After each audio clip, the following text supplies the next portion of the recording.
तो आज हम एनसीईआरटी का बुक पर्यावरण अध्ययन कक्षा 5 आसपास यूनिट 19 किसानों की कहानी बीज की जुबानी भाग 4 सुनते हैं। क्या इन अनाजों को पहचान पा रहे हो? कुछ चित्र दिए गए हैं अनाजों का। बदलाव कुछ सालों में गांव में कई बदलाव आए हैं। कुछ जगहों पर नहर का पानी पहुंच गया। कहते थे दूर किसी बड़ी नदी पर बनाए गए बांध से यह पानी लाया गया था।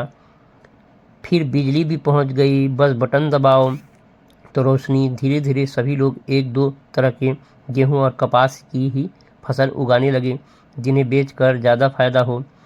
दामजी भाई के खेतों में हम ज्वार बाजरे और साग सब्जी की तो छुट्टी ही हो गई। किसान बीजों को भी बाजार में खरीदने लगे। लोग कहते हैं कि कई तरह के बीज हैं। अब किसानों को पुराने बीज रखने की ज़रूरत नहीं थी। अब तो खास मौके पर ही मिलकर खास खाना पकाया जाता है। सब पुराने खाने के स्वाद को याद करते हैं, मगर बीज ही बदल गए तो स्वाद कैसे न बदले। फिर बाजार से खरीदी सब्जी से घर की ताज़ी सब्जी मज़ा थोड़े ही आ सकता है।